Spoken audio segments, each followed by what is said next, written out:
Well, good morning, everyone. Good morning and welcome to the first of 6 community consultation sessions with regard to the Western Victoria Transmission Network Project. Good morning, my name is Chris Robinson. I'll be your moderator, facilitator this morning, and my job is to ensure that we all have an opportunity to ask questions, to hear answers on this really important project from our specialist team we've assembled here in Carlton, adopting all social distancing provisions within our sitting in corners of our office.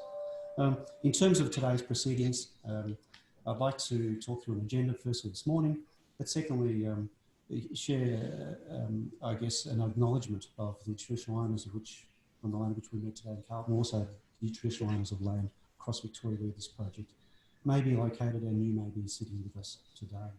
So this is the first of 6. Coming over the coming weeks. In the short time, we'll tell you about that process. For the purposes of today, we clearly like to be with you in person, and obviously we can't for social distancing reasons. However, we've assembled 3 project specialists here today. In a moment, I'll invite them to introduce themselves. But the way we're going to run this morning is reasonably simple. You've been invited, and so far we've already received a number of questions regarding the project. We'll be working through those in due course this morning. You're very welcome to make your questions known to us either via the online environment. So info@westvic.net.com.au. I'll just put that up on the screen so we can see the detail.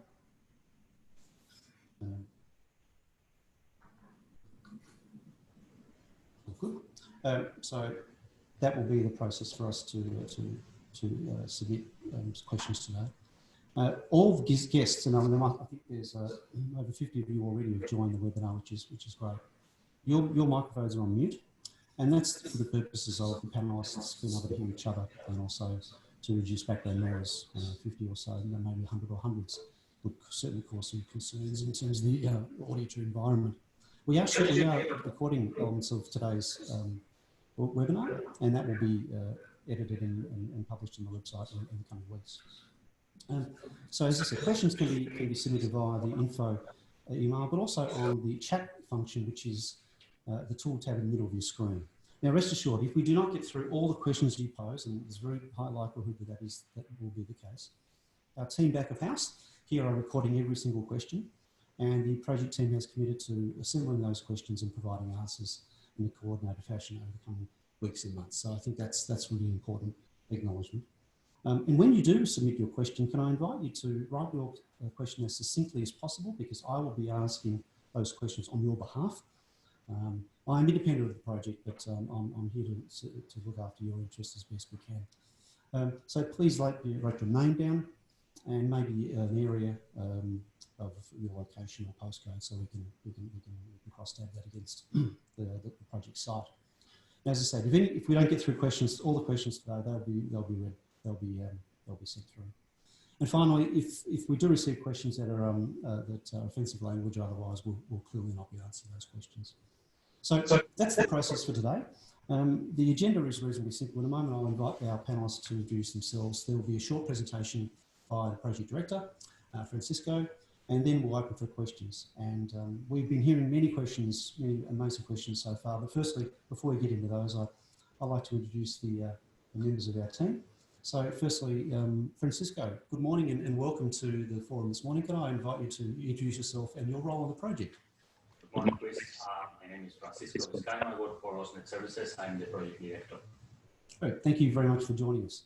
We've got our second panelist today is Ashley. We'll just make sure you're unmuted, Ashley, so I can hear you. There we go. Good morning, Ashley. Could you introduce yourself and your role on the project here?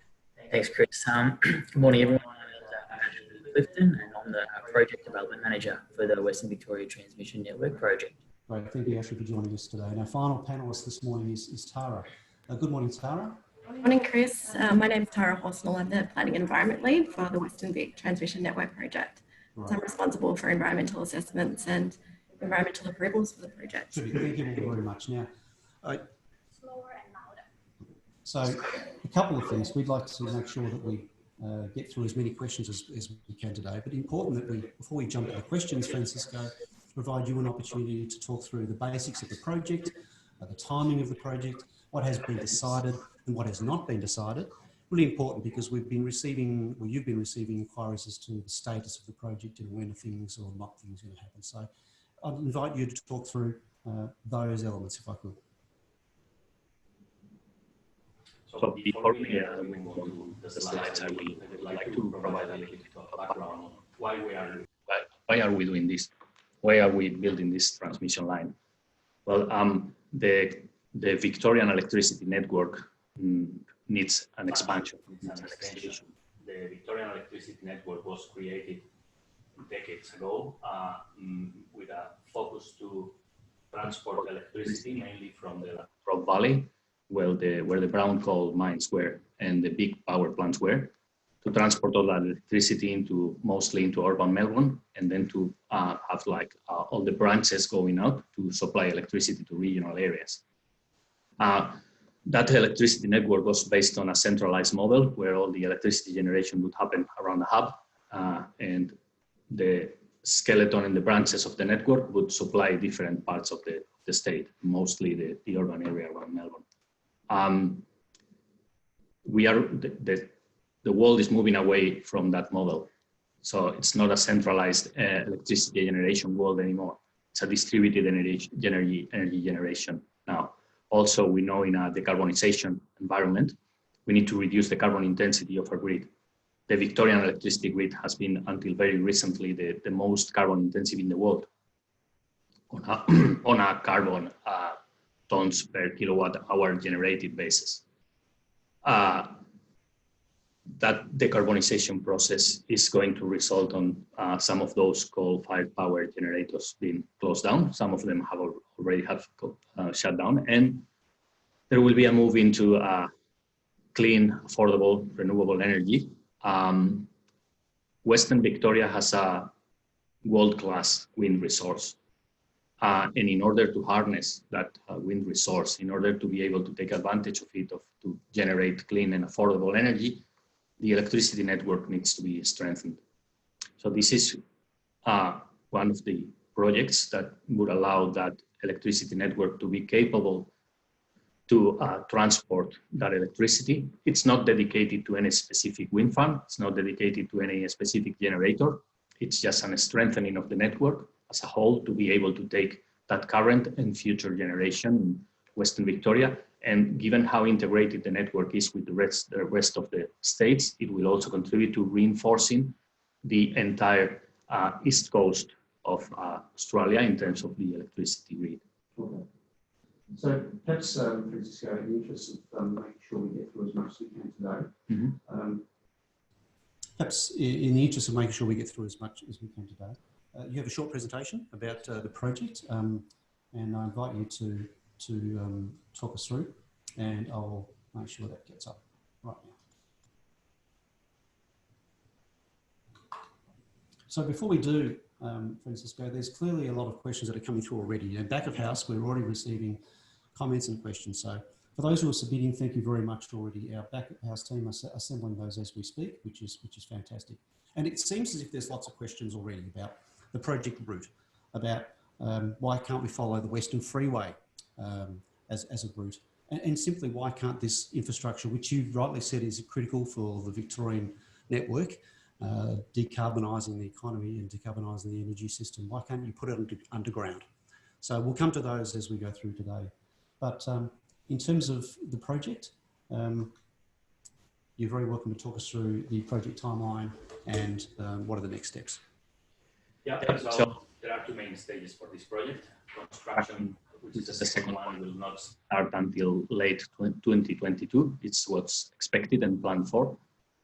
Before we even get there, we need to go through a process that will take 2 to 2.5 years that will involve all the community and stakeholder engagement, the obtaining the planning approvals, and engaging with all the landowners to obtain access to their land.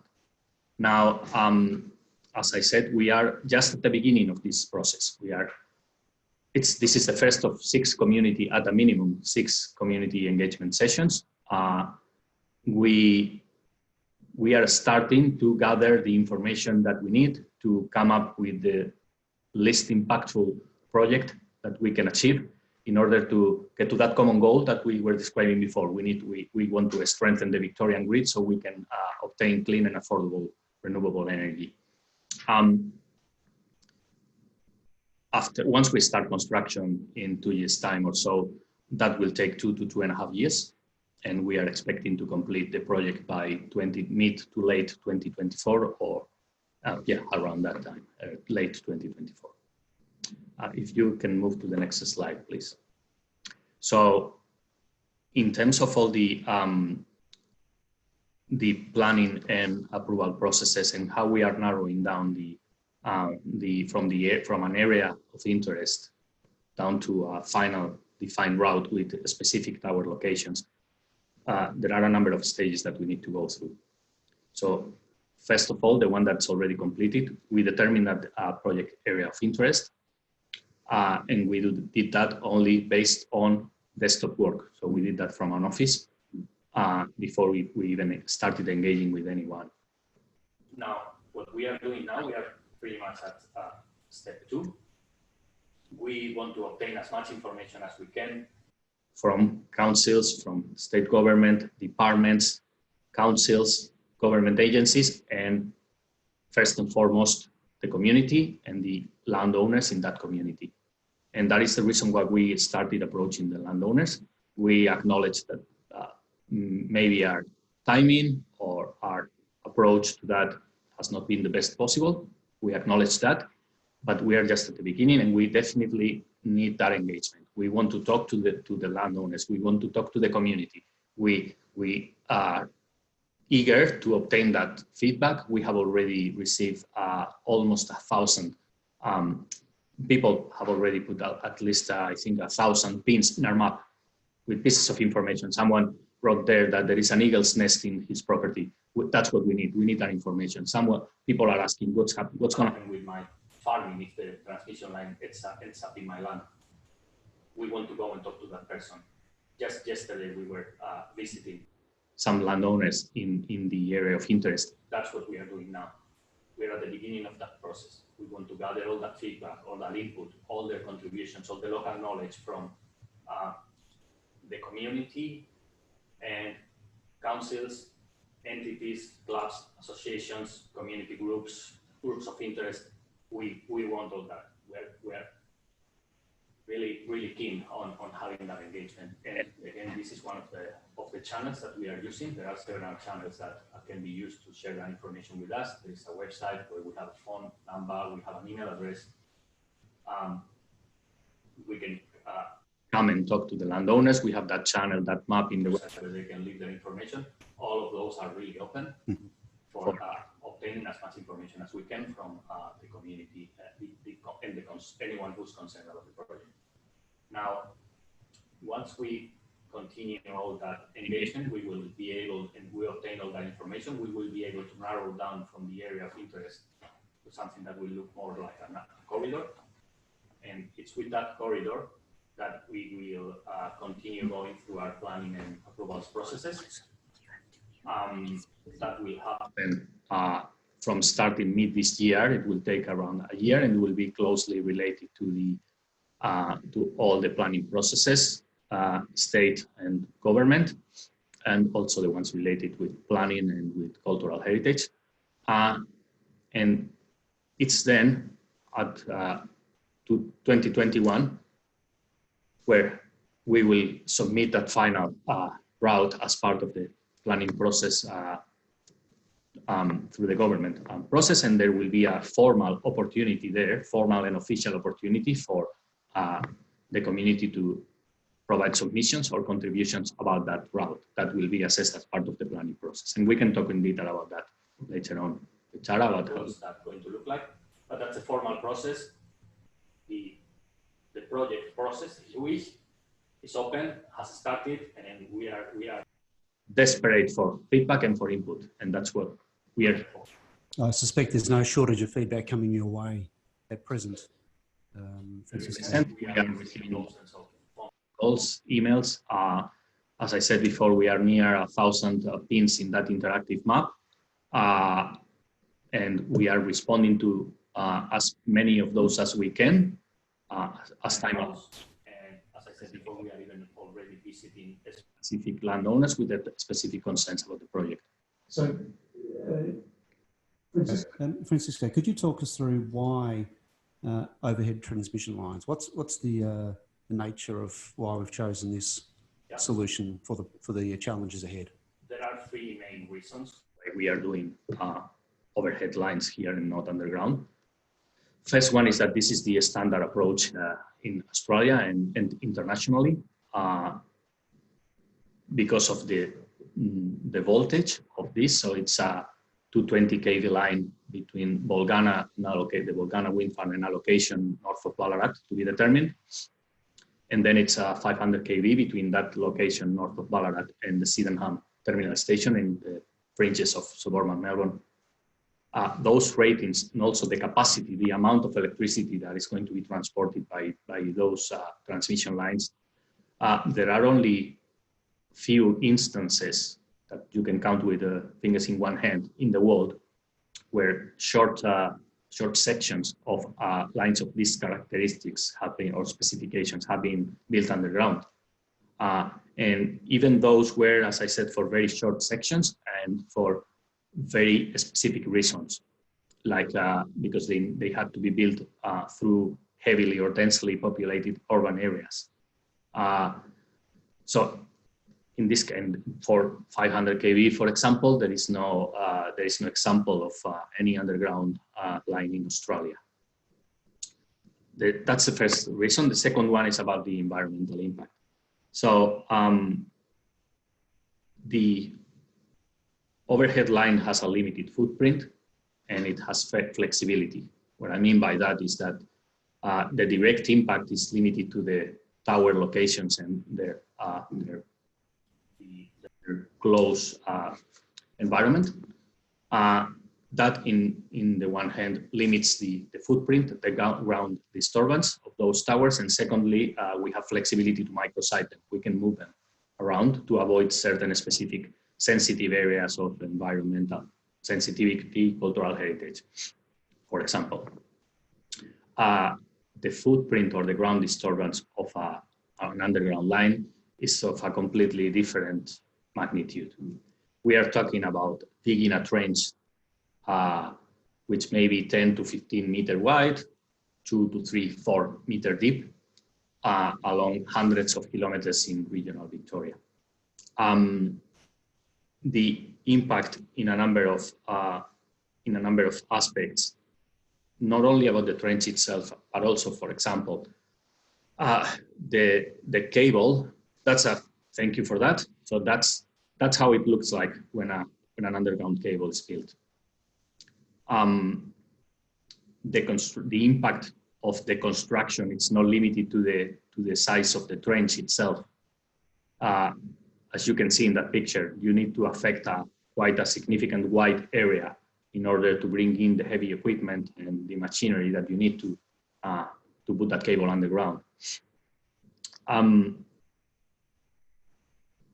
The impact of this in native vegetation, for example, the additional impact of a continuous linear piece of infrastructure compared with the punctual impact of towers that will be 350 to 450 meters apart from each other. It's an order of magnitude different. There is also impact on, sorry, come back to the previous one. The impact on cultural heritage, culturally aboriginal sites. It's very difficult to avoid impact on aboriginal sites if we build this type of infrastructure. Land use, impacts on land use. There is only limited farming activity that can happen, or agricultural use that can happen once the underground line is built. There is not much you can do on top of that underground cable. For overhead lines, there is still the majority of the farming activities that are typically undertaken in Western Victoria can still happen under an overhead transmission line. And we have plenty of examples of that. We have previous projects that we have working recently. We have worked with the landowners and farmers to find a way to accommodate their needs in terms of them being able to maintain their regular farming practices. That's something that we've done already. Other impacts are, for example, the impact on groundwater. If you dig a trench all the way through regional Victoria, there is going to be impacting the groundwater that's very difficult to avoid.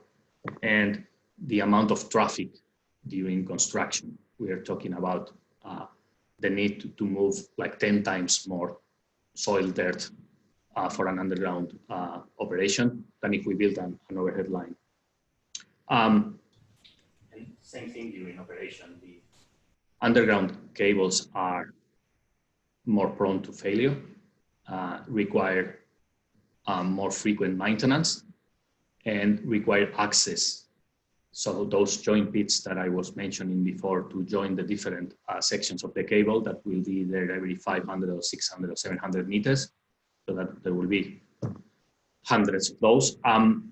Those need access. I mean, a road needs to be built to get to those, and those need to be accessible on an ongoing basis. Compared to, overhead lines nowadays are inspected physically by a human being directly going and climbing the tower maybe once every 3 or 5 years, because most of the inspection is now done with aircrafts, drones, or helicopters or planes.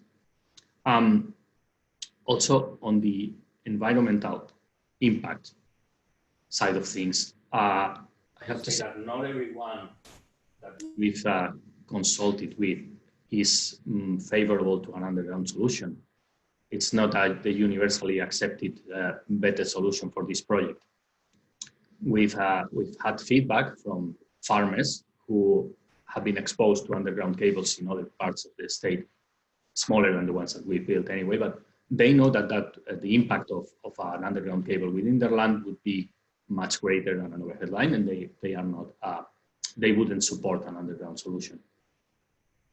So Francisco, just so we're clear on the project decisions that have already been made, can you confirm that it is going to be an overhead solution, or is there still an option to be an overhead and underground solution to this network? Well, the details on the rationale for this project are set out in the Australian Energy Market Operator project assessment conclusion report, which can be consulted in the IMO's website. But let's focus on how important this project is and how important it is to build it with the least possible impact. So you asked me about what are the reasons why we are doing this overhead. I said two, there's another one, but let's focus on those two. It's standard around the world. Second one, it's the environmental impact is much greater. Much greater. You didn't let me finish before. Another group that's not supportive of an underground solution is the Aboriginal representatives. They've made it very clear that they were strongly opposed to an underground solution because they can recognize how the impact on Aboriginal sites would be much greater for an underground solution. Now, those were the two reasons. One, it's a standard in the world. Second one is the environmental impact. And the third one is that it would be the economically sustainable option for this project is building it overhead. It would be multiple times more costly, close to an order of magnitude more costly if this project is built underground, because of the additional cost, not only during construction, but also during operation. And let's keep in mind that this, at the end of the day, this is going to be paid for by the electricity consumers in Victoria, households and businesses that will end up footing this on their bill. There's no doubt, however, Francisco, there will be impacts. Visual impacts is a big issue that has been brought to your attention. You're fully aware of that. The communities around the area are aware of the visual impacts. Can you talk through some of the visual impact assessments that you've been undertaking? What impacts can be mitigated? visual impacts obviously have this advantage: an overhead line versus an underground line. But I want to illustrate this conversation. I want to start with a few photographs that I took yesterday, right from Google Earth. So I went and found a place in our current existing electricity network where you can find 500 kV towers, very similar in appearance and size to the ones that we would be building between Sydenham and a location north of Ballarat to be determined. That's a photo that I took from Google Earth, street view of those 500 kV towers in a location near Cressy in Western Victoria, as seen from 300-meter distance. Next one, that's how they look from a 500-meter distance. And the next one, that's from 1 kilometer. So yes, they can be seen, and they can be seen from afar because they are quite big structures. There are things that can be done to mitigate that impact. We are going to design our transmission lines as per the very strict recommendations from the international entity that deals with these type of things, which is called SIGRE. It's an acronym in French, so I don't really know what it exactly stands for. But definitely there will be studies that we will be undertaken to find a way to mitigate that visual impact as much as we can. And maybe Tara, you can give a bit more detail on what those studies are going to look like and when we are going to be doing them. Yeah, thanks, Francisco. So we've got some specialists looking at the landscape and visual impacts. So they'll be looking to understand how dominant these infrastructure will be in the landscape. And as part of our options assessment, we'll be looking to see if there's topography and other things that we can do to minimise the impacts to the communities and from significant viewpoints. So we'll be considering heritage sites and other aspects to make sure that on a landscape scale, we've done everything to understand the impacts and to avoid and minimise those impacts. We have done some work to understand the impacts, but as Francisco was saying earlier, we're at the very, very start of the process. So we've still got 12 months of study in front of us to really understand the impacts. But we will be coming back to the community and sharing the details of that assessment when it's available.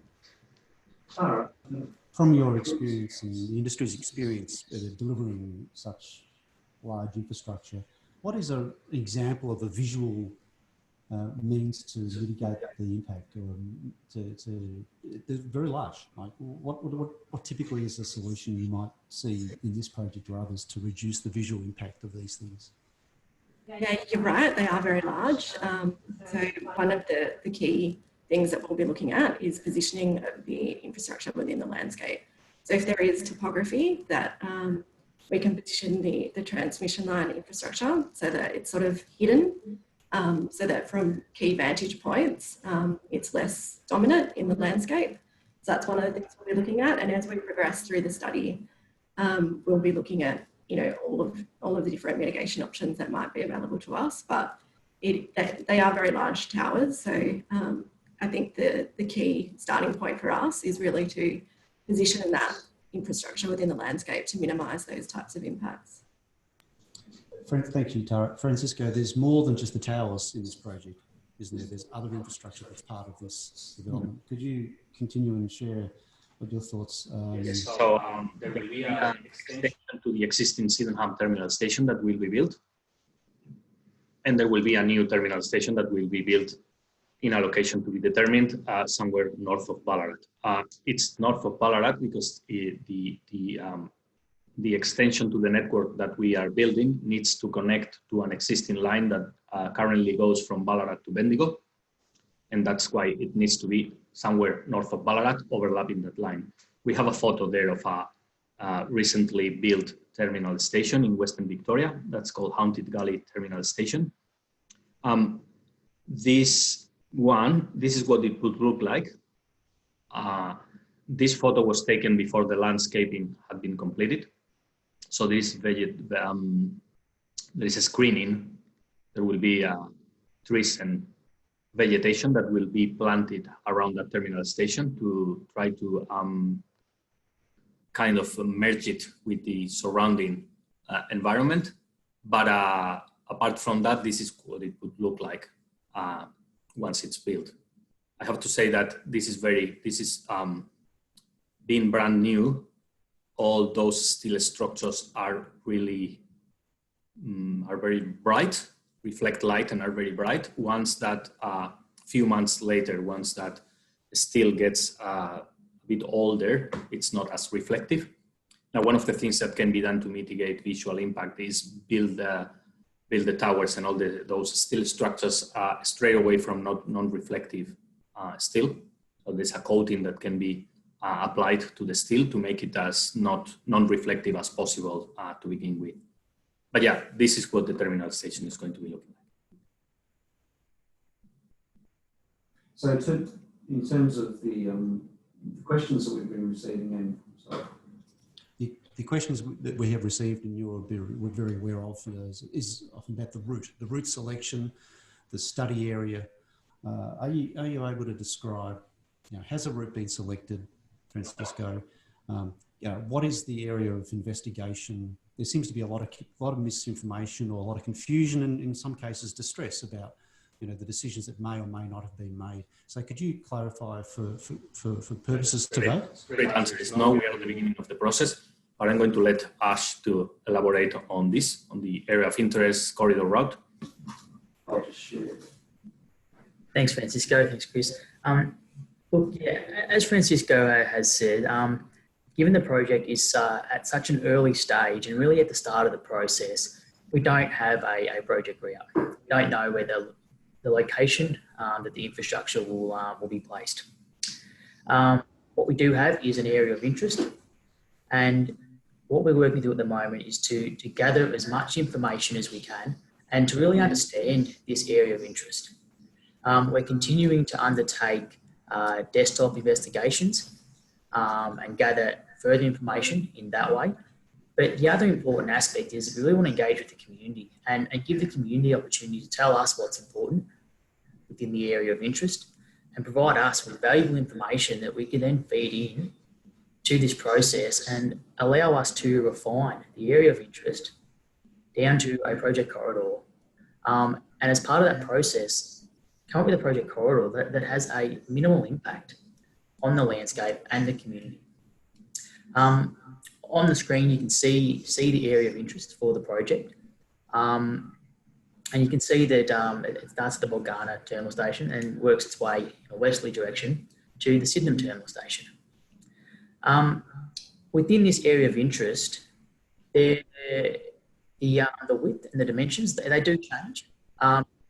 It's clear that between Bulgana and Warborough, the area is quite small, quite narrow. And the reason for this is that the project is intending to construct a new transmission line right next to an existing transmission line that already runs from Ballarat right up towards Horsham. So coming to Warborough, as Francisco mentioned, there is a requirement for a new terminal station to be constructed somewhere north of Ballarat. And we're looking at in detail at an area to determine the most appropriate location for that new terminal station. And that's shown on the map as the yellow shaded area underneath the existing Ballarat to Bendigo transmission line. So where that location is, what that does is it creates opportunity to go south or north of the regional town of Creswick. And the area of interest reflects this. From the location of the new terminal station, the project then does need to connect in to the Sydenham terminal station on the northwestern side of Melbourne there. And again, as we look at the area of interest and describing why it looks the way it does is as you come along to the Bacchus Marsh and the Melton regional areas, there's a lot of existing residential development. So again, this creates opportunity to go south or north of that existing residential area. And this is also reflected within the area of interest. As we continue within the process, we will look to refine this area of interest.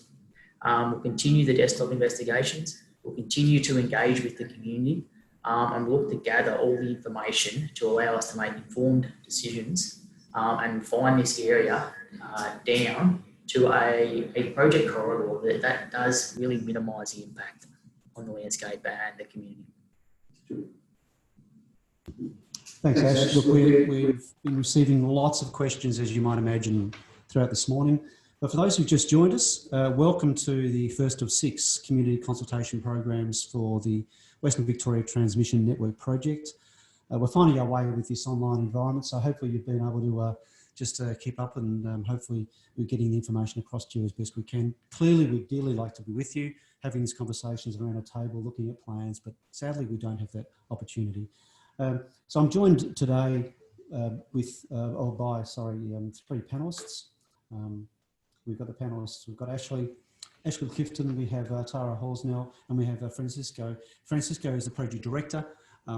Francisco and the team have been already introducing us to the rationale of the project, why this project, why overhead versus underground. And we've heard quite a detailed explanation of the environmental and cultural and cost impacts of underground. In fact, that industry standard does expect that these bits of infrastructure are mostly overhead. We've also heard from Ash about the areas of interest and the corridor challenges. And an acknowledgement from Francisco, of course, as the project director, that in coming weeks and months, there's a lot of opportunity to be involved in this conversation. Now, whilst this has all been happening, we've been receiving lots of questions, and there's a couple of questions that have been coming through. In fact, we've had over 90 questions so far, so clearly we can't get through them all, but we'll give it our really best shot. So perhaps to Tara, there was a series of questions around heritage and cultural assessments, and that's something that you said that there are lots of work going on at present. And there's a concern and a number of questions, Elizabeth and others who've written up about who is undertaking the environmental assessment and the cultural work. Will they be independent? And will the reports actually be publicly available as part of this process? Thanks, Chris. Yeah, so we have a team of specialists, including cultural heritage advisors, that will be doing assessments. For the Bulgana to Waubra section, we've started the cultural heritage management process, plan process. So we're working closely with the registered Aboriginal parties and traditional owners to really understand the cultural heritage aspects and to make sure that we can manage any sensitive areas appropriately. That process has just started, but we'll continue to work with those special interest groups. Historic cultural heritage, similarly, we have experts that will be looking at and have also already started examining the state heritage register sites in the area, the inventory sites, other unlisted sites. We've been talking to heritage specialists to better understand what's currently happening. We're aware of some studies currently underway that are supported by the different councils. So we're working closely with all of those groups to really make sure that we are informed about all of the heritage aspects. In terms of sharing the data, we will be making reports available.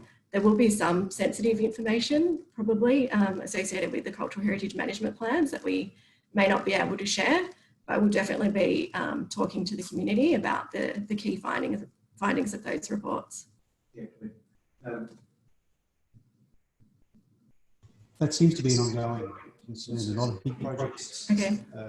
That the evidence needs to be transparent, that we need to be confident that the environmental impact assessment has gone through sufficient rigour. What confidence can you provide the residents and farm owners and landowners that this will be a transparent, confident process with science and science-based decisions? Yeah, so we do have a team of specialists that will be doing the work. We've also referred the project due to the potential for significant environmental effects. So we referred that to the state government.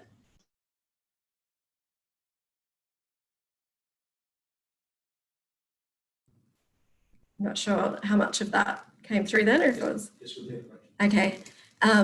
So we have referred the project to the State Department of Environment, Land, Water and Planning. And that referral will go to the Minister for Planning for a decision as to whether an environment effects statement is required. So that's the highest level of assessment in Victoria. So we referred the project because we believe, due to the scale of the project, there is potential for a significant environmental impact. So that's why we referred that project for a decision.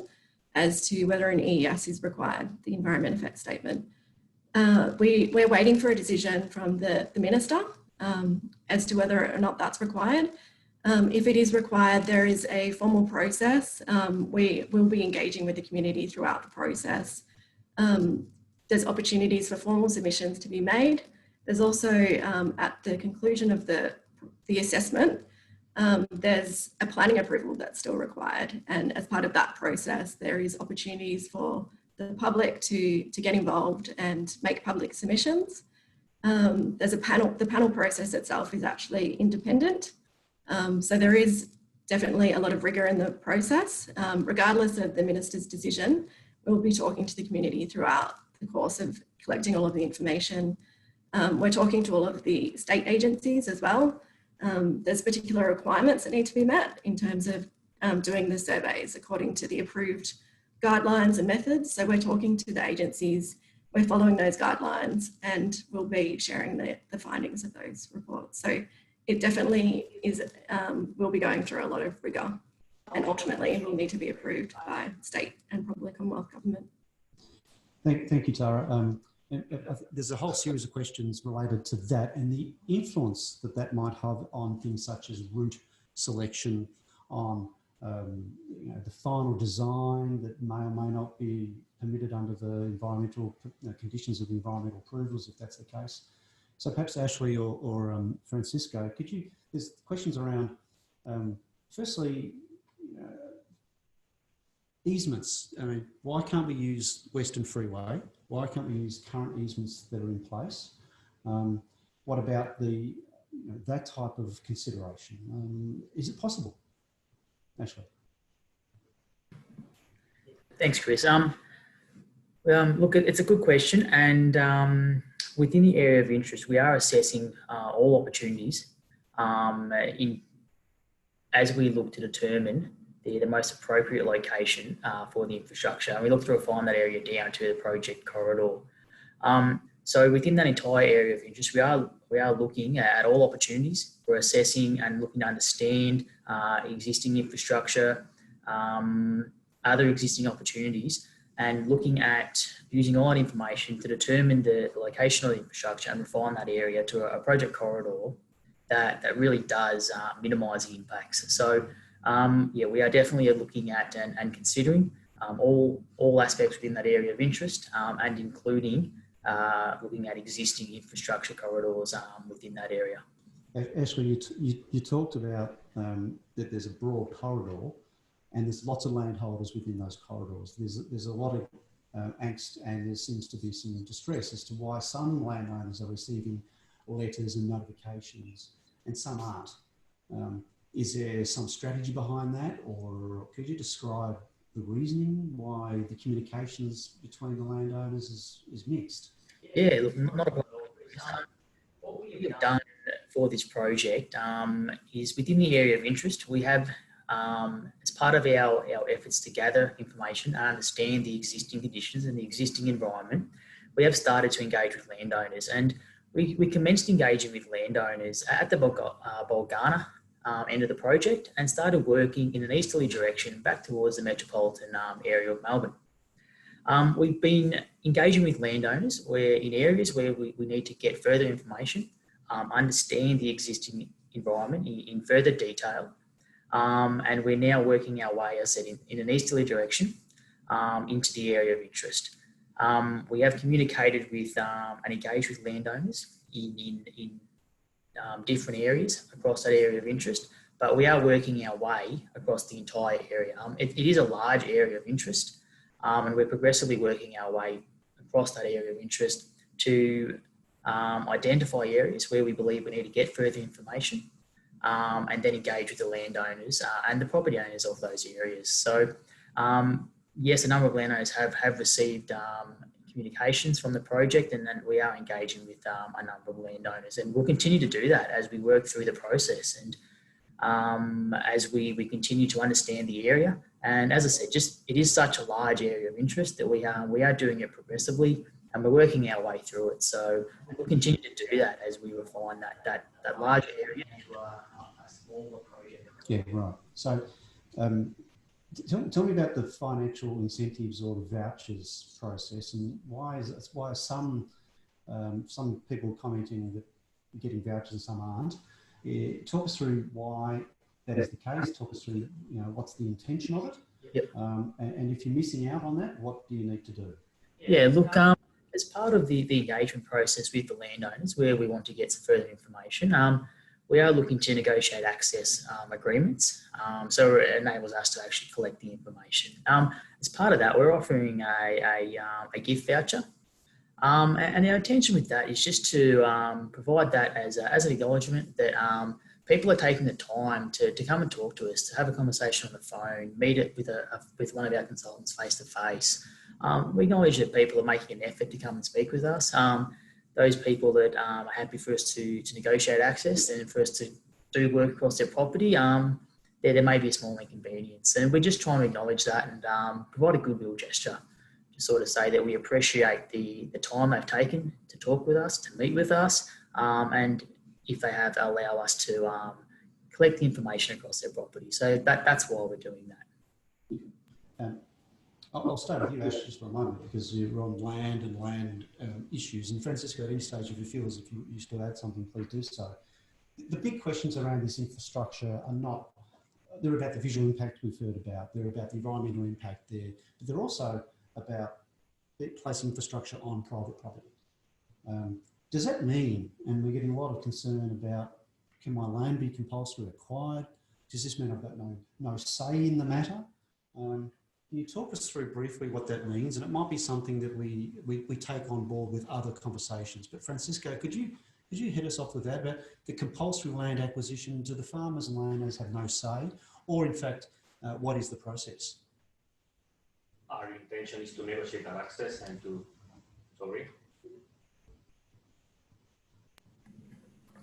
Our intention is to negotiate with landowners, with those who may end up hosting some of the assets, towers and easements.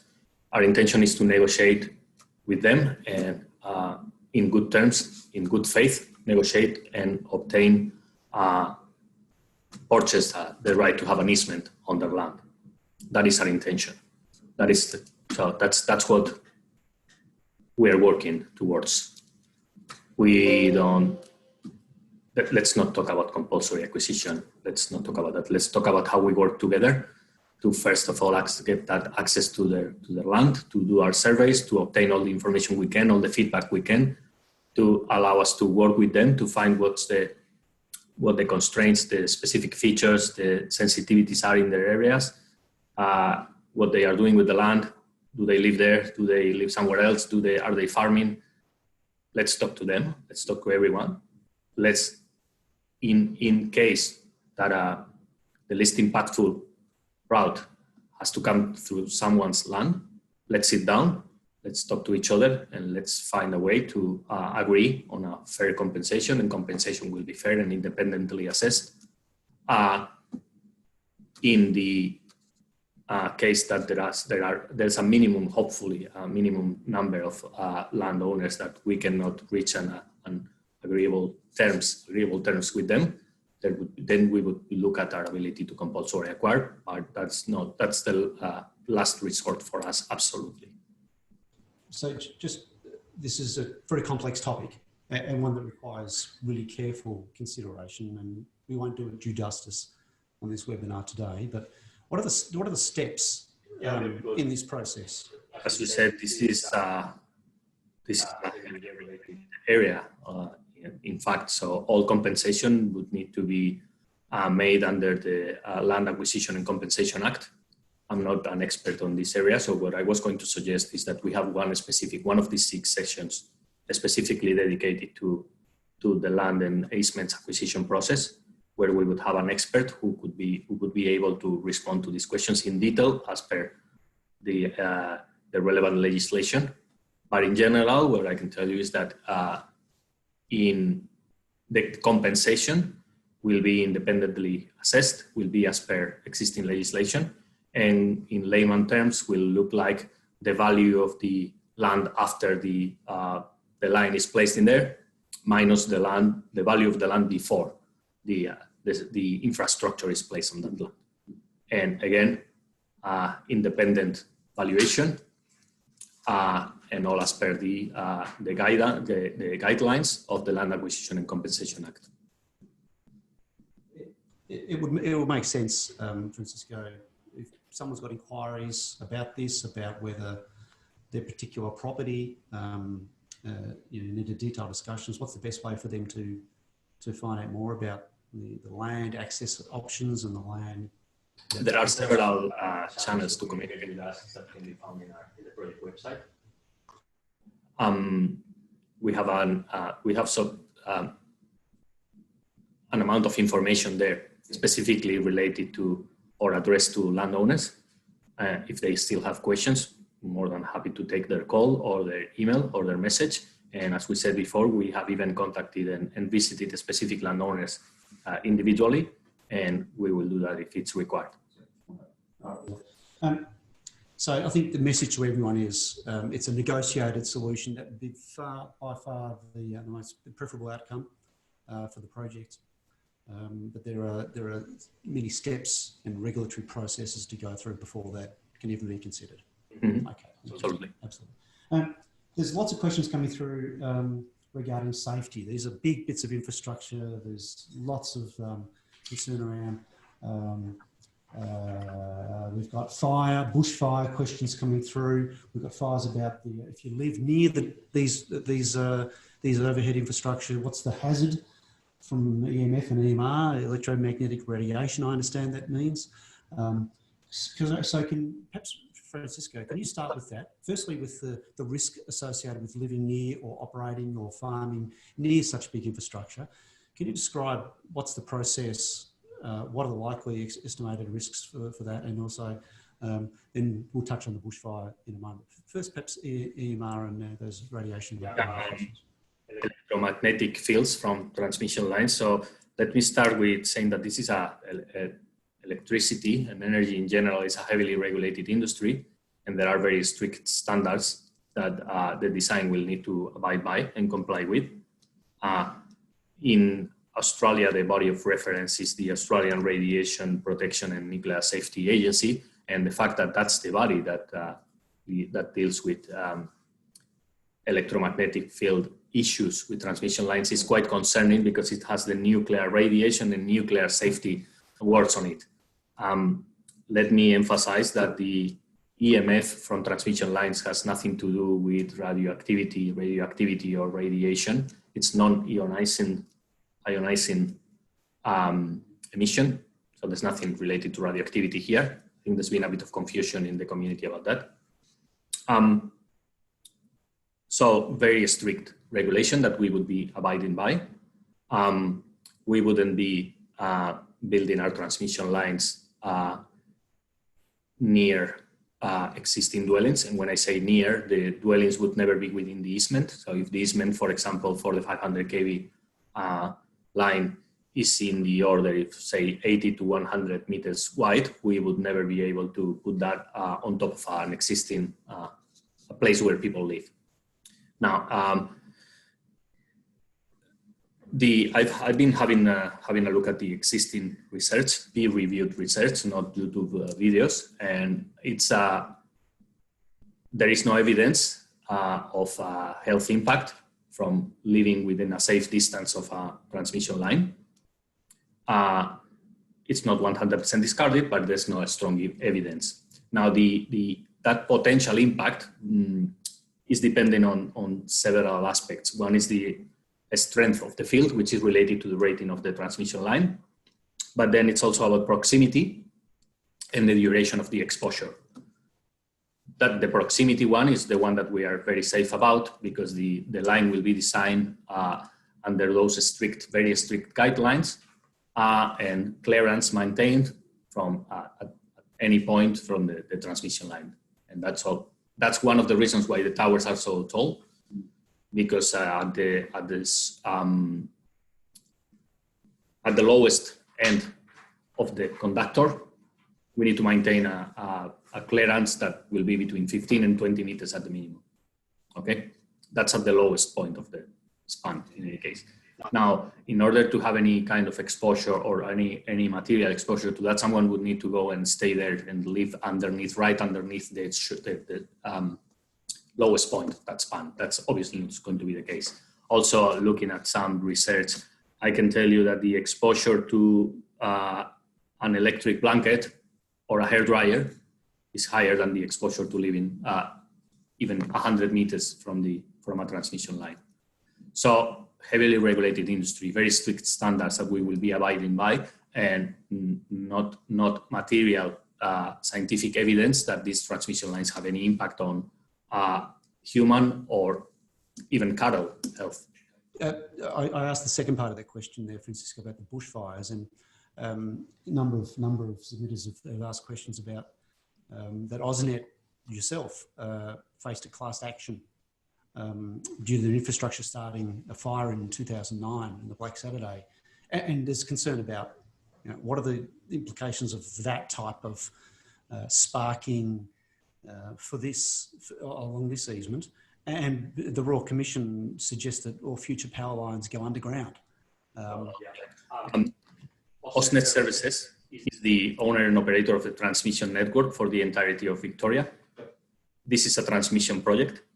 Transmission being anything above 66 kilovolts, 66 kV. This project is 220, 220, and 500. AusNet Services also operates and owns the distribution network in the east part of the state. So the 2009 Victorian Bushfires Royal Commission, in its final report, recognized that the AusNet transmission network has never caused a bushfire, never. And all the recommendations that you're talking about undergrounding transmission lines only apply to something like 35% of the distribution, not transmission, sorry, it's distribution lines, and 22 kV and below. So it's the recommendations for undergrounding are for only a percentage of the network and for a size scale of lines, of electrical lines that are completely different to the ones that we are talking about in this project. And again, I want to reiterate that point. The Royal Commission recognized that the AusNet transmission network has never caused a fire. You mentioned about, I think Ash also, you mentioned about the size and the location of the pylons or the towers. What do we call them? Towers or pylons or towers? There is some flexibility in terms of the distribution or the distance between the towers. Could you talk a little bit through about, how do you make these decisions? What's the distance between the towers? Going to be quite a few questions. Neil Adams made a few contributions. How large are the pylons or the towers? You've said that there is an opportunity to zigzag at times. Is it a zigzag route or to avoid houses? We've got people concerned about their houses being located, or they've got planning permits for houses yet to be built. So talk us through what the opportunities for flexibility and some of the dimension things, and we might need to show some photos, I guess, in the future time. But actually, I'm going to leave that with you for a moment. Yeah, thanks, Chris. And look, to talk through the dimensions and the specifications of the infrastructure, as Francisco's already touched on, that is one of the benefits of overhead infrastructure, is the ability to microsite and have that flexibility in the final design and the final infrastructure location. As Francisco mentioned, the span length of the towers, they do range. It really does depend on the final location where each tower is situated. That impacts obviously the span distance, but also the height of the towers as well. And it's heavily influenced by factors such as topography, ground conditions, and other environmental and landscape elements. So until the final route is actually decided and determined, understanding the exact dimensions and specifications of the infrastructure, it's something that we don't know at this stage. But what we can do is we can talk about some typical ranges and give some indications on what the infrastructure could look like. So the tower heights, they do vary for the 220 and the 500 kV section, but for the 220 kV section, you're sort of looking in the range of 60 to 70 metres in height. Now, for the 500 kV towers, they are slightly higher, but in the order of 70 to 80 metres in height. And again, it does depend on the final locations of the infrastructure. Similarly with the span links, sort of, as Francisco's already mentioned, range from sort of 350 to 450 metres for both the 220 and the 500 kV sections. And the dimensions of the tower, so each tower, effectively, the base of it forms a square, you could say. So the dimensions of the tower base for 220 kV, approximately 16 metres by 16 metres, and for 500, about 20 metres by 20 metres. Now, this is the footprint of the infrastructure. In order to construct this infrastructure, the disturbance area is slightly larger. And as Francisco mentioned, the easement width, which is the location that the infrastructure is located within and must be fully contained within, is sort of from 40 to 60 metres for 220 kV and sort of 80 to 100 for 500 kV. Yeah, okay. And are we talking double towers or single tower, or what has a decision been made on that type of matter of infrastructure? Yeah, so for both the 220 kV and the 500 kV sections of this project, it will be a single lattice tower and it will be a double circuit. So what I mean by a double circuit is very similar to photos that we showed earlier, but effectively it's 3 lots of wires hanging from each side of the tower. That represents 2 circuits, 2 electrical circuits, and each of those wires, those circuits, will consist of 4 individual cables. So it is very similar to some of the photos that were shown earlier, but that'll be consistent from both the 220 and the 500 kV section. And look, if you have me touch on bushfire as well, bushfire, it's something that's definitely been identified by the project. It is something that we'll go through a really thorough and detailed assessment as part of the planning and the environmental impact assessment process. So it's something that will be thoroughly looked at and investigated. In terms of in terms of connection to the wider network, and there's some strategic conversations going on from the submissions we're receiving about the Bulgana wind farm has a lifespan of some, say, 25 years. That's what we're hearing from the questions.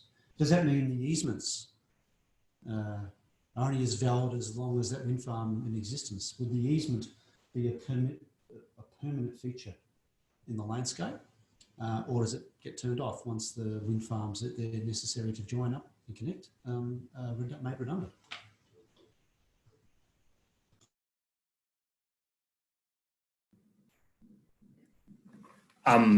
This is not connecting the Bulgana. The purpose of this infrastructure is not connecting the Bulgana wind farm. It's just by chance that it starts, not by chance, by design, but it happens to start at the Bulgana wind farm.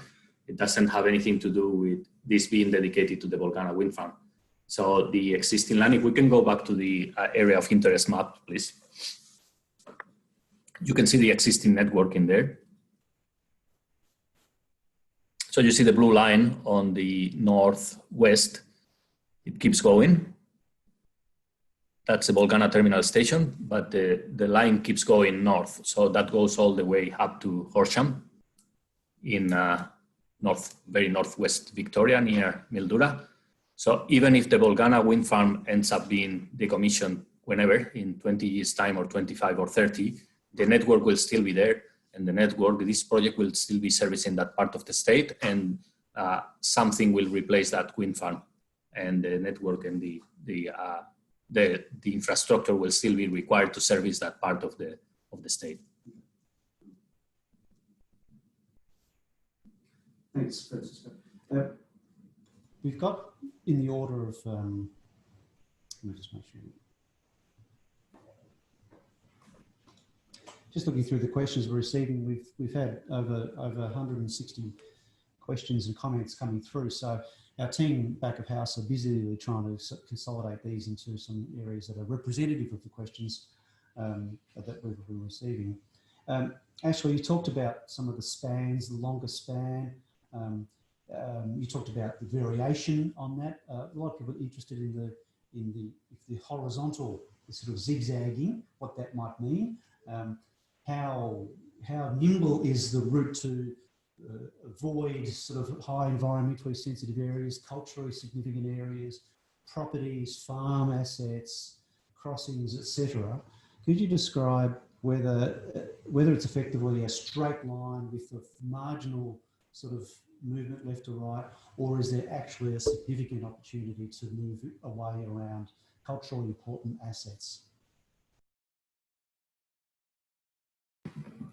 Thanks, Chris. Yeah, look, there is opportunity and there is flexibility to what we call microsite, the final locations of the towers. With transmission infrastructure, when you do start changing the angles, it does start changing the characteristics of the towers. It means that they do need to be designed to be able to factor in different forces and different other properties. But look, there is definitely opportunity to microsite the towers. And the way we do that is we do have the ability to look at the type of tower that we use. When in a transmission line, when you do change angles, we do change from a suspension type tower to a strain type tower. It's just a slightly larger tower, and it's just designed to handle the mechanical forces that will exist within that transmission line. But look, there's definitely opportunity to look at that on sort of case-by-case situations and see whether there is a flexibility to locate the infrastructure. But ideally, with transmission infrastructure, if you can minimise the change in angles, that does mean that you can work with more suspension type towers rather than having a considerable number of strain type towers. So it seems that there is an option, there is the potential as to how much micrositing that you say is possible depends on a lot of local condition, local circumstances. Francisco, is there anything else you'd like to add on that matter? Yeah, and it's precisely because we are going to try and accommodate those requirements to avoid impacting cultural heritage, environmentally sensitive areas, and even a specific landowner request. That's why we need to talk with. That's why we would like to access people's land, and that's why we need all the feedback and input and contributions that we can get from the community. We've done this in previous projects. We talk to landowners. We agree with landowners on a specific location of towers, specific alignments within their land. We want to know if there's a specific site where there's a specific tree that the landowner wants to preserve. If there's a spot within their land when they go and have picnic on Saturdays, we will accommodate to the extent that it's practicable. We will accommodate specific requests from landowners. We will accommodate the needs of the community, and we will use the environmental principles of starting with avoidance. And that's the beauty of the transmission line. We can play with the tower locations to avoid the specific punctual impacts. That's much more difficult with an underground line, which you have a continuous trench.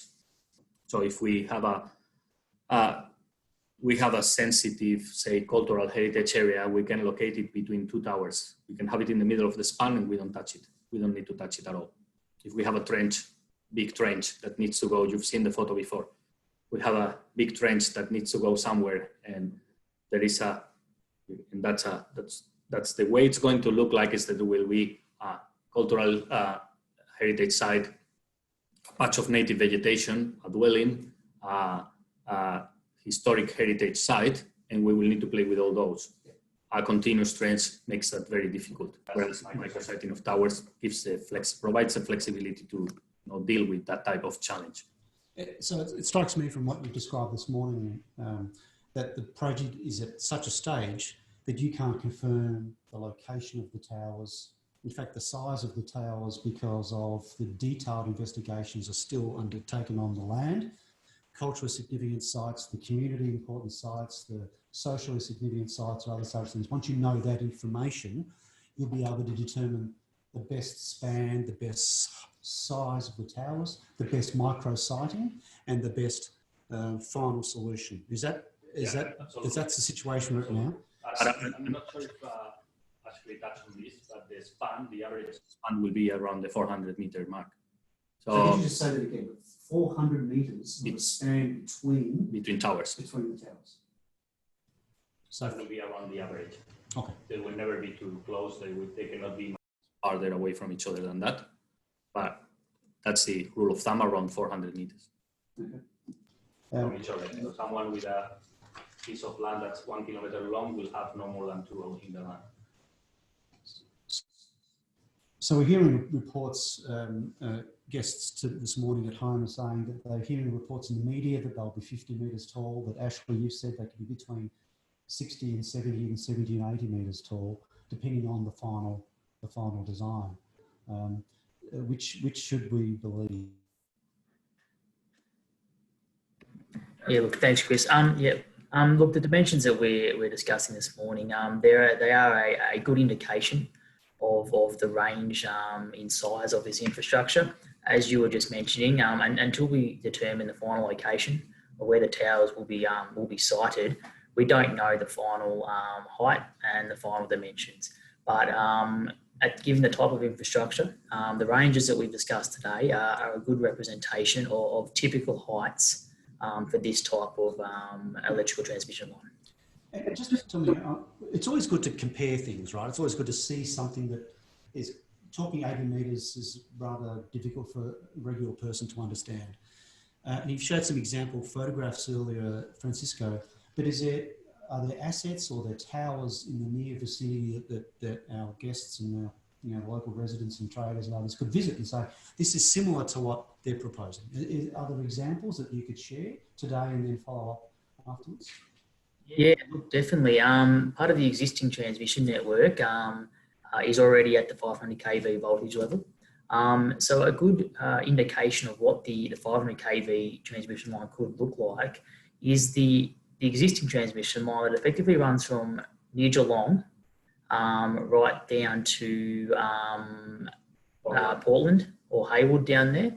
It runs through a number of regional towns through sort of southwest Victoria, but that's a really good indication of what that's a double circuit. So it has 3 wires or 3 bunches of wire on each side of the tower. That's a really good indication of what the 500 kV transmission line will look like. And is there a town that you could identify very quickly? Where could someone go just to say that's the sort of towns Lake. If you're following the Hamilton Highway going from Geelong, you will go through a number of areas around Cressy, Lismore, Derranallum, Darlington on your way out to Mortlake, and you will cross in close proximity and actually underneath the line a number of times, taking that drive from Geelong out towards Hamilton. Well, that's great. That's a really useful comparison. So it's maybe not exactly, but it will be a useful comparison of scale and size and general construction standards. That's really good. There's been a range of other questions, if you don't mind. It's for those who've just joined us, we're having a really interesting sort of conversation. Lots of questions are coming in. We have our 3 project reps today. We've got Tara Hosnell, who's looking after environment and planning and other studies. We've got Ash Clifton, who's been helping us understand some of the construction pieces, and we've, of course, Francisco, project director. Francisco's been leading the charge from the start, and it's been a really complex project, and they're doing a great job today trying to answer as many questions as possible. Just by way of count, we've now up to nearly 200 questions that have been posed online. So we're getting through the diverse range as possible. And just another reminder is every question that is posed, we are not losing it. You have not lost. We are collecting those questions. The team is committed to responding to those in a way over the coming weeks to clarify any of the questions that we haven't answered today. And of course, you've got the opportunity to revisit these sessions over the coming weeks. We've got at least five more. And as Francisco said earlier this morning, there's an opportunity to have maybe more targeted conversations around the finances or the compensation of land or risk or other those things. You have to let us know, and then we'll be we'll do our best to make sure that those people are here for you. And a final reminder is we'd love to have been there in person, but obviously we can't. So we're doing the best we can under difficult circumstances. Now, there's some interesting questions coming through, however, Francisco, about the community benefit. I mean, there's a lot of money being spent in the infrastructure, a lot of money being spent in terms of investments and jobs, and there may be jobs and things coming out of it. We're not quite sure. Perhaps you could share some ideas of what's happening with regard to the project. But is there any way that local communities can financially benefit from this big infrastructure that's coming their way over the coming years? There is obviously the general benefit to the Victorian economy, provided not only by the infrastructure, construction and operation itself, but also by the opportunities that it will enable. So further generation facilities will be built based on the additional capacity or the additional strength of the network, and that will activate the Victorian economy. I think that's a big picture that we all need to be aware of. Specifically during construction and operation of the line, there will be increased economic activity in the area. So there will be people who will come and to build this, that will need a place to live and will need a place to have lunch at, and will contribute to the activation of that economy. And we've already seen that in Western Victoria with some of the wind farm and associated infrastructure construction. In addition to that, another general benefit will be that the ultimate purpose of this project is to enable clean and affordable electricity to all Victorians. So all the electricity consumers, households and businesses in Victoria will receive a benefit from this project by that, that access to clean and affordable energy. We will have specifically about the affected communities or the ones that will host the assets. There will be a community benefit fund for the project, and the allocation of that fund is something that will be decided with strong input from the community.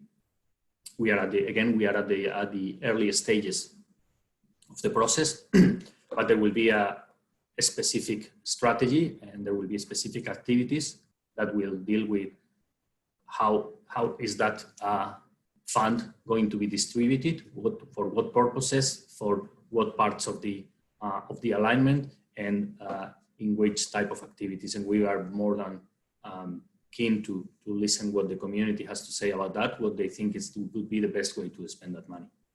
And are we talking about a lot of money, or are we talking about a multi-million-dollar fund? Okay, a multi-million-dollar fund called a community benefit fund, which will be used for community initiatives, local environmental initiatives. For an example of something that we are exploring is an education opportunity. That this is something that we are still exploring, but we would be looking at supporting an apprenticeship or scholarship program that's related to the activities that we are undertaking. So high voltage linesman type of trades. There are several reasons for that. One of those is that we believe this would provide long-term value to some members of the community, enabling some people to acquire a trade for life that would make them employable for life. It's also because it's associated with the actual work that we are doing. We are working with high voltage assets, and why not use that as an opportunity to upskill some people in the community, and also because it's also related with that a strong push for renewable energy skills, making Victoria a hub and a stronghold of renewable energy. So we need to train our people to be able to work in that space. Yeah, there's questions around, can you commit to Victorian products, services and materials being predominantly used on the project in its build? When available and at competitive market cost, yes, those will be used for the project. But there are things that we cannot source locally, like, for example, the size of the transformers that we are using for those projects that are not manufactured in Victoria or even in Australia. So certain things will still need to come from overseas, but as much as possible, the certain activities, sources, services, materials will be sourced locally if available. I'm conscious of time. We've now got 11, 12 minutes, 20 minutes past 11. We're now at 20 past 11. We've got 30 or so minutes remaining today. We've got lots of questions coming through. Tara, there's continued concern about the process, about what sort of, who is the relevant minister who makes the decisions on these? Is it a state government project, or is it a local government project, or a Commonwealth government project? Could you just recap sort of where the approvals process happens and how the approvals process relates to the studies you're doing and the eventual, tick to proceed with the project and the final design? Yes, thanks. Yeah, so we have referred the project to the Minister for Planning. So the Minister for Planning will decide whether or not an EES, an Environment Effect Statement, is required. So that's the Victorian Minister for Planning? That's the Victorian Minister for Planning. Yep. Yeah. So we're expecting that decision to be made in July, and we'll be providing notice to all of our stakeholders when that decision is made. We are expecting, due to the scale of the project, that it's likely that the Minister will determine that an Environment Effect Statement is required. But as I said earlier, regardless of that decision, we will be doing all of those due diligence studies to understand the impacts and to make sure that we can avoid and mitigate wherever possible. So that's the assessment process, but there's also a number of approvals that also require assessment. So for example, native vegetation removal requires us to demonstrate that we have avoided and minimised our native veg removal. We also are referring the project under the Commonwealth legislation, which protects matters of national environmental significance. So that referral will be lodged in the next few weeks, and the Commonwealth Minister for Environment will determine whether or not an assessment is required under the Environment Protection and Biodiversity Conservation Act. So we do think that the potential assessment process will be that the Commonwealth Minister will want to assess the project and will need to make an approval decision. There is a bilateral agreement with the state, so the Commonwealth could use the Environment Effects Statement, rely on that process to really interrogate all of the environmental assessments that we're doing over the course of the next 12 months to make an approval decision at the end of that process. Similarly, the Minister for Planning would write an assessment report at the conclusion of that process, but that process also provides multiple points where the community can actually be involved with that process. So there's scoping requirements for the Environment Effect Statement, which basically set out the matters that need to be investigated in detail. Those scoping requirements are published. So the community and interested stakeholders are invited to comment on those before they're finalised, setting out the investigations that need to take place. So there are a number of environmental assessments that need to be done, different approval authorities. So if we were to be impacting on heritage matters, for instance, there's registered Aboriginal parties that would need to, we need to work with to make sure that we've done everything we can to avoid and minimise those impacts. There's also Aboriginal Victoria. There's Heritage Victoria that preside over the historic cultural heritage aspects of the project. So should we be impacting on any state heritage registered sites or inventory sites, we would need to have their approval and consent. There's local heritage that we're also considering, so that there are a number of assessments that will be taken into consideration by the Minister for Planning through that process. And at the end of the process, there's also a panel.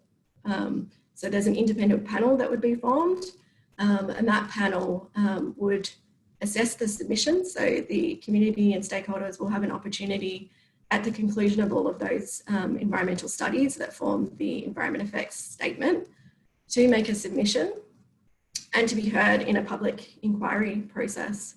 So it is a very robust assessment. So the panel report would go to the Minister. The Minister would make his final decision on the acceptability of the impacts. And then that report would go out to other decision makers. So the Aboriginal Victoria and Heritage Victoria can't provide approval decisions until that process is concluded. And then there's, requirements that need to be met under their respective legislation. So it is a very robust assessment. There's a number of agencies and legislative requirements that need to be met. So I'm presuming, Tara, also that European heritage is incorporated in all those aspects, cultural heritage, Indigenous heritage, etc. That's all incorporated in that assessment process. Is that right? Absolutely, yeah. I guess one of the things that's coming up is that, and perhaps Francisco, a question for you all was, how robust will the infrastructure be? Can it withstand the changes to our demand in terms of, next 50 years, there's presumably going to be new wind farms built, new solar arrays built in the West. Is it designed in a way to future-proof it with those demands and those needs? Equally, with changing climate and more extreme weather events and more storms that CSIRO has forecast and others have forecast, are we building in a robust infrastructure that can deal with those things, both the demand side and also both the climatic side in terms of weather event and hazards and risks associated with that? Francisco, maybe you could start us with that.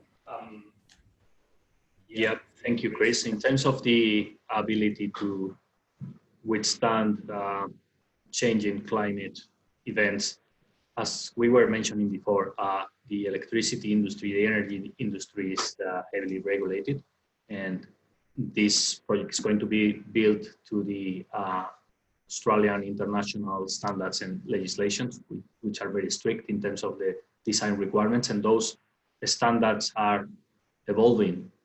Those standards evolve and change to adapt to new circumstances. So changes in weather are reflected in those standards and will be considered when designing this line. That's going to be a robust line that we should be able to withstand extreme climate events. Now, in terms of its ability to accommodate future demand or supply needs in the network, this is a project that has not been planned in isolation. This project is part of an integrated strategic plan for the entire eastern coast of Australia, what's called the NEM, the National Electricity Market Network. And it's one of the first stages of a long-term, decades-long plan to expand the grid to accommodate those future needs or future supply or demand needs. Yeah, it's part of a big picture, and it's definitely future demands. Demand and supply have been considered when sizing, if you wish, or when designing this line. So the extreme weather events, the storms, whatever they are, those sort of risks have been built into the design.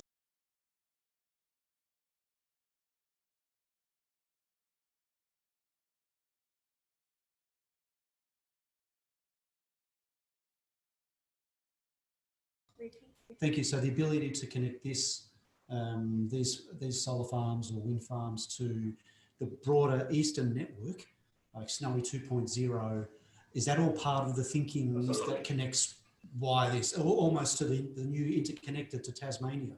Is that part of the thinking that is why this project is essential? Absolutely. This project is one of the essential landmark parts of that integrated program. I'm just thinking. I'm looking through the range of questions we've got now. There seems to be a good lot around community consultation and community engagement. We talked a lot about that, and I think an acknowledgement that maybe some of the communications in the early days perhaps weren't as effective as they should have been, and I'm confident that you're addressing that. There's range about the tools of it. Can we extend this engagement process longer to allow us to deeper dive into the challenges? There's questions about can we do extensions. How are you going to analyse all the data that's occurring on the pin drop? What happens with all that information? Will the community get reports around that sort of thing? So Perhaps you could describe some of those outcomes for us, Francisco. I will start and maybe then Ash and Tara can elaborate, but gathering all this input and processing all that data and making sense of it is part of a process that we had, that we were prepared for. And so all that information will feed into the different types of studies that we will be doing for environmental planning purposes. Maybe if you, Tara, you want to elaborate on that? Yeah, thanks, Francisco. So we have just started our consultation process. We'll be regularly talking to the community, getting their feedback on the studies that we're doing. We'll be sharing that. We'll be giving the community and stakeholders an opportunity to ask questions of the different specialists as well. So the community engagement has really only just started. So we'll be continuing to talk throughout all stages of the project, including during the planning phase at regular times as we have information to share. It will be a continual process throughout the project. So with regard today and subsequent meetings, I think you made the commitment earlier on that the questions that have been posed today, which we haven't been able to ask for simply logistical reasons, they'll be consolidated, they'll be available online in the near future. Is that still the commitment? Yes, absolutely.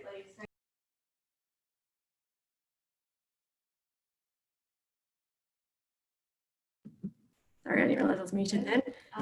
Yeah, absolutely. We'll be consolidating all of that information. There is a lot of information. We're getting lots of really great information that we're feeding back to our technical specialists. So we're able to download all of that information spatially. It's all being analysed and incorporated in our overall assessment. But we will be coming back to the community as well and saying, this is what we've heard, and this is how it's being reflected in our assessments. Before we start wrapping up for today, we've got a good 20 minutes or so remaining. I'd just like to extend perhaps an invitation to the three of you. You've been on the project quite some time. It's been a rapidly evolving project. Clearly, COVID's changed the way we're managing our engagement and our design work. What are some of the personal reflections you've found on working on the project, Francisco, and some of the reflections of the people you've met in the regions, on the site, and the communities you've spoken to?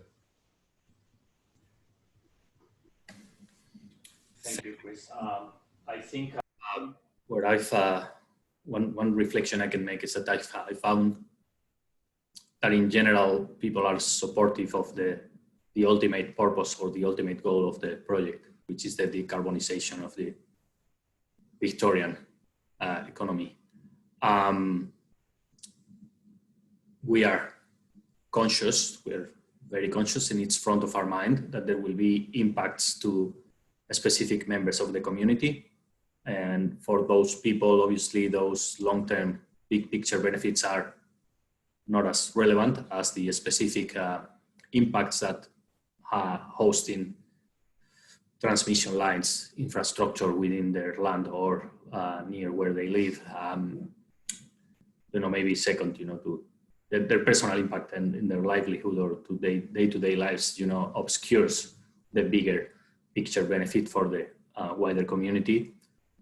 So I guess my reflection is that we need to find a compromise solution there. We need to definitely work for the bigger goal. We need to act globally, but think locally as well, or think globally and act locally.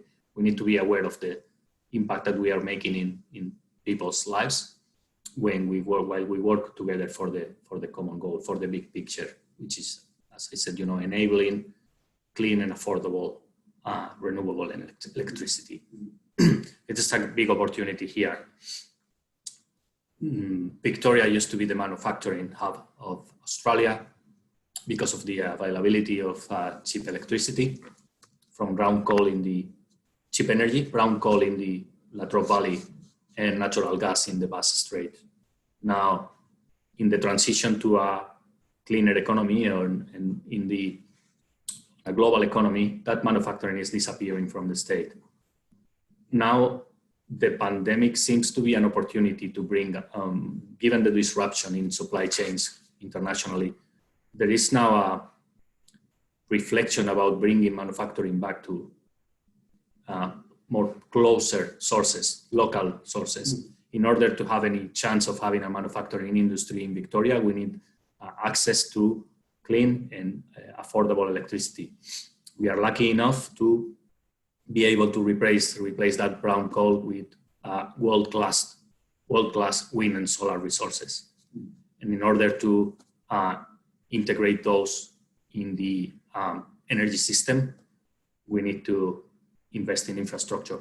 And this is one of the examples. But again, we need to do so while being respectful to the community and to the specific people, human beings with names and families that will be affected by the project. Thank you. Thank you, Francisco. What about Tara first, and maybe then Ash, about your reflections just briefly before we start trying to wrap up the questions that we can in the time we have. Tara?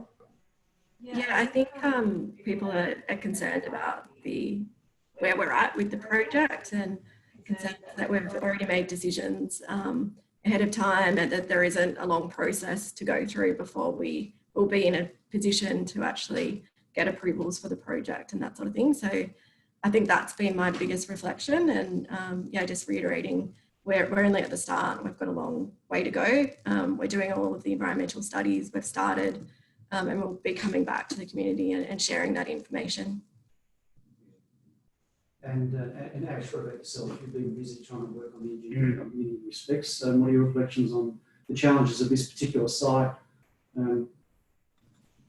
Yeah, any reflections on the challenges of this specific site before we start wrapping up on final questions today, Ash? Yeah, look, thanks, Chris. I guess just to reiterate on Francisco's point, that it is such an important project. It really does help Victoria and Australia transition into a renewable and a clean energy future. So as Francisco said, I would agree, and my sort of reflection is that I do think there's a lot of support for that broad transition into a cleaner future.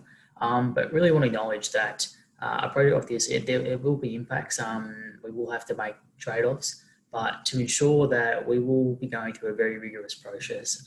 We will ensure that we do look at all aspects, we do consider all information, and we will look to and we'll come up with a final project that does minimise impact as much as possible to the existing landscapes and these communities.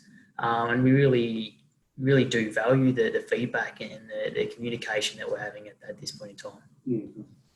And we've got some questions, Ash and Francisco, potentially about just clearing some facts up if we can. There's questions around, can you confirm that AusNet or the partnership has purchased land northeast of the Newland Township for the purposes of the substation? No. We haven't purchased any land. We are undertaking negotiations with a number of landowners, but we have not purchased any land. Okay. Ash, you talked about the communication and the letters, just a point of clarification.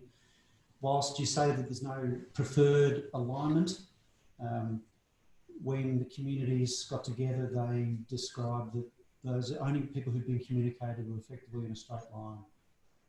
Can you just reconfirm the process of the letter issue, why they did that way? What does receiving a letter mean? Was not receiving a letter mean? Yeah, look, definitely, Chris. As I mentioned, we started engaging from the Bulgana end of the project and working east and sending letters out progressively. As we continue easterly towards the metropolitan area of Melbourne, we have sent letters out to landowners where we would like the opportunity to gather further information. We are working our way through that entire part of the area of interest, and we had to start at somewhere. What we have done is we picked a location, we've started communicating and engaging with the landowners, and we're now working our way through the rest of that area of interest to understand other areas where we do need to get further information. So it is a progressive process that we're working through. We started at the Bulgana end, working our way east. As we continue east, we come into the area of interest that is significantly larger than the western part. Given it is a much larger area, we are working our way through that. The landowners that have received letters and have been engaging with us, they're the first areas that we've identified where we would like to get further information, and we will continue to go through that process. Okay. Just whilst you're with us, Ash, about the towers, Could you just clarify one more thing about the topography of the tower, the topography of the land? That's taken into consideration about selecting the appropriate tower, for instance, a high tower on a high point or a lower tower on a high point. Are those sort of trying to minimise the visual impact? Is that a consideration of the final tower selection height and location? Yeah, look, definitely is an aspect that we look at, Chris. Ultimately, the span link from the towers and the height of the towers, they are designed so that we ensure that we have appropriate separation between other objects, the land, the other environmental aspects. So that's really what drives the design and the final locations. The ability to ensure that there is appropriate separation between the transmission infrastructure, the surface of the ground, and objects that may be located or machinery that may go across that land. So where topography comes in, there's definitely an opportunity to look at specific span lengths and altering tower heights as well to account for those different aspects. Right.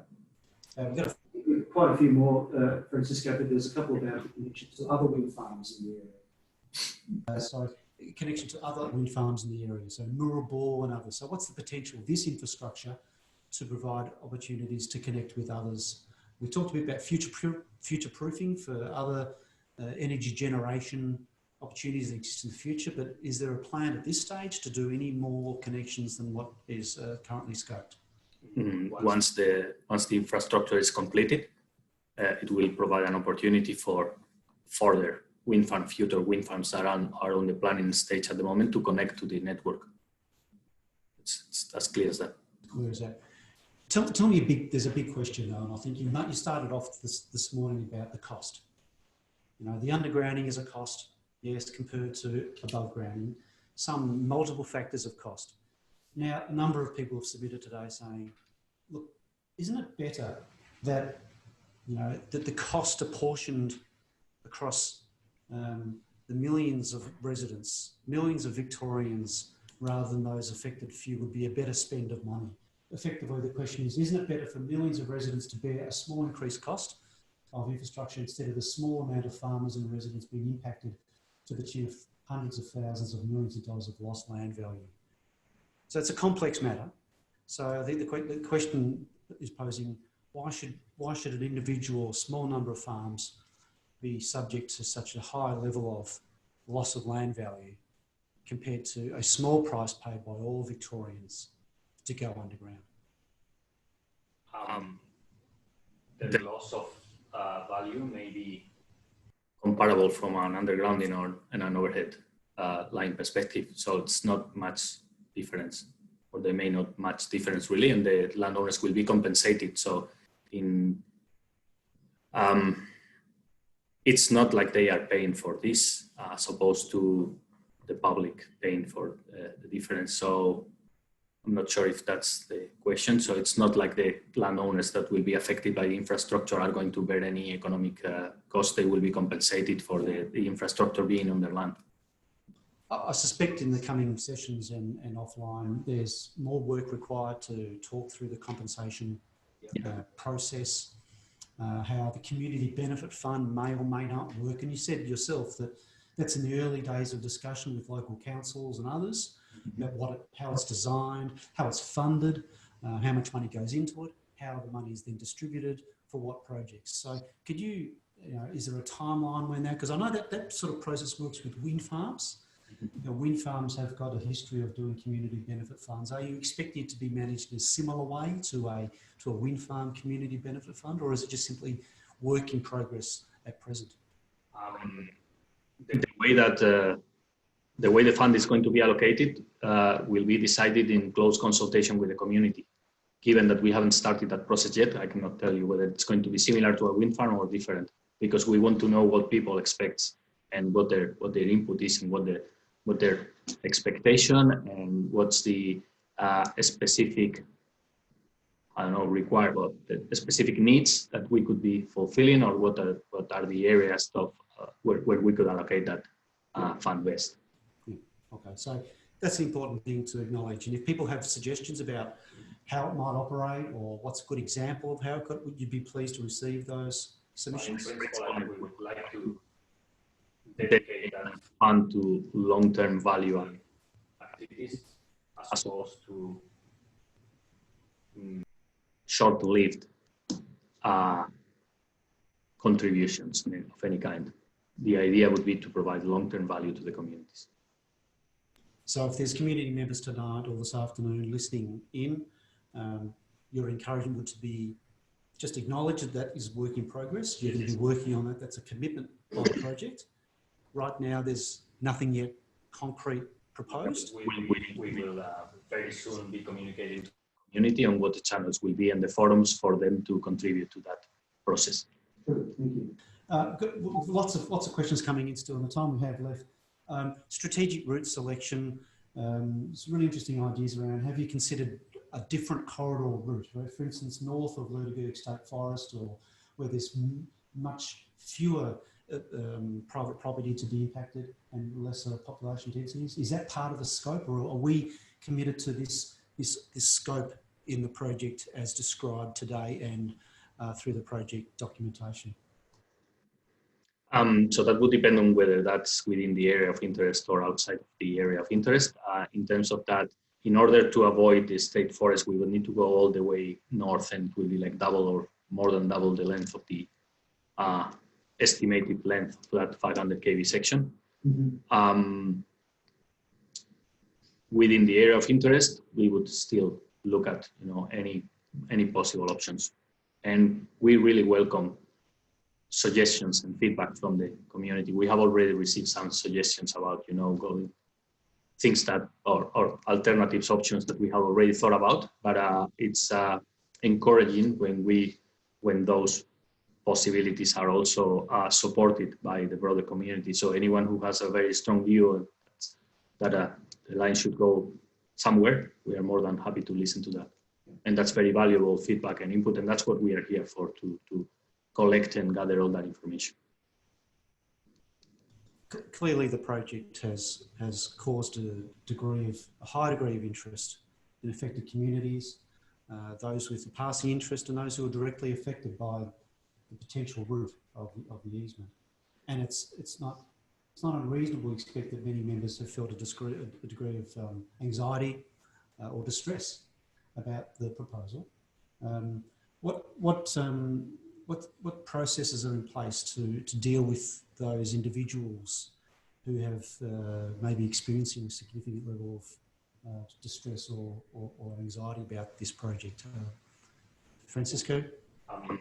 I think we want to establish contact with those people. We want to know if people are really distressed about the project. In order to help them, we first need to know who they are, and we need to start talking to them. So we welcome the communication through the existing channels. The website has several channels that they can use to communicate with us. And please contact us, and we will be working with the community to mitigate that impact. It's hard for you to provide any sort of support or direction if you don't know them. Correct. So your call is to. I'm just saying it's hard for you to support if you don't know them. So it's hard for you to help. So your request is to make themselves known to you, yes, and then appropriate measures can be discussed. Yes. Okay, that's very good. Now, we've had a really good time today about discussion around things. We've had nearly 100 plus people participate throughout the process this morning, which has been tremendous. We've had nearly 300 questions posed. Again, I'll reiterate that we haven't been able to ask them all, and you can see why. There's been a good discussion between the panelists about what is possible and some of the options have been considered. Those questions have been collated at back of house. We've collected them all. The team has made a commitment that they will be consolidated, and the key questions, themes or other such and direct questions, if relevant, will be answered and will be posted online. So we'll be collecting this as we go through these 6 sessions. Just on those 6 sessions, we do have some coming up. I'll show a slide shortly, but they will be coming up. So I would invite you all who are still with us today, just to when you finally click off this webinar and thank you for spending the morning with us. It's been hopefully warm where you are. It's been nice and warm in this office. When you leave the webinar, you'll be invited to do a quick survey. And in that survey, you can tell us how this went, whether you feel as if it was appropriate, whether you could hear, all that sort of thing. But also there's an opportunity for you to make comments, because we want these to be as impactful and as useful for you as possible. But if you feel that there's a specific topic that needs a specialist in the room, maybe it's about cultural heritage, or maybe about land use management or compensation or whatever it might be, let us know, and we'll do our best to either have that person online or even in the facility. So it's important that you let us know how these are going to be most used for you. So before we go, there's a couple of other final ones about engagement, and I think there's some questions around. For the next session, you've asked for, can you provide a guide or posts on your website on how to download Zoom onto your phone? I think that's great. We'll get on with that. And any tips that are required to help you get on board, we'll make that available. There's a question about why can't I see the questions from other participants in the session? That has been a decision for this webinar to make sure we can focus on the questions as they come through. And it's to allow us to be focused on the answers of the panelists, rather than trying to have a running commentary of every question. 200 questions that come through would be pretty impossible for us to manage on your behalf. And a really interesting question, I think it's important, perhaps it's a question broadly, is can you give examples of where community engagement has actually influenced the project decisions and alignment, rather than micro-routing of a tower? Maybe just a reflection across the team.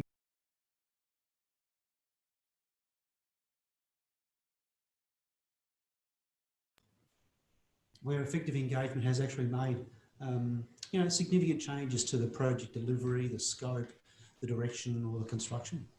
Today or on previous projects? Yeah, previous projects. I'm trying to think.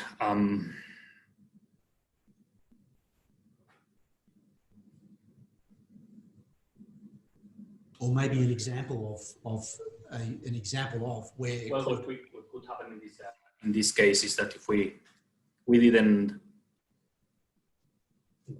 identified a bit. Recently, we identified there was an avenue of honor that we had not identified before because it was not in the registers. It was not, there was no publicly available information around that. And it was in one of our visits to one of the councils that we identified that there was an avenue of honor there. So that is the type of thing that would make us reconsider not only the specific location of one tower, but maybe, it's very difficult to avoid crossing an avenue of honor that is 4 or 5 kilometers long. So in a situation like that, we need to go somewhere else, or we would discard that area straight away, because that's probably an impact that we don't want to make. We don't want to chop trees in an avenue of honor. So I think that's probably an example. And when we go through the 700 or 1,000 pins in the map, we will probably identify more of those that are not things that can be seen on a map or even in an aerial photo. And that's why we need engagement from the community to find out about those. Yeah, definitely there's room for, making calls beyond the specific location of a one tower 20 meters higher down. And Tara, you probably, in your experience, found those things. From my experience, there's been opportunities where the statutory documents of registered sites or important things cover a lot of the material, but often they don't. They don't cover the unique local knowledge about a place, whether it be traditional knowledge or Indigenous knowledge, or whether it be more contemporary knowledge of a site, and important cultural or social values of a site are really important. Have you had that experience? And I suspect you're looking for that from your consultation today. Yeah, absolutely. So, yeah, there's lots of registers out there for protected heritage sites, for example, but we know there's other sites out there that don't have the same protection, but they are really important to the communities. We're also really interested in understanding how the communities use the different areas as well. That's part of our assessment as well. Bushwalking tracks and, scenic lookouts and things like that that aren't necessarily protected. under any legislation, but we know they're important to the community. So we will be considering all of those things as part of our assessment. And there's an expectation now. I think lots of projects go through the same process that we'll be going through, and there's an expectation that we would need to genuinely engage with the community as we plan to do, and to listen to the feedback and incorporate that in our assessments and our design process. So, yeah. Well, I think we've had a really good go this morning. Reached a logical conclusion for this morning's. One day I'll remember how to mute and unmute on this. My apologies for any clumsiness. Any clumsiness is entirely my doing, not the company's. I really appreciate all the contributions today.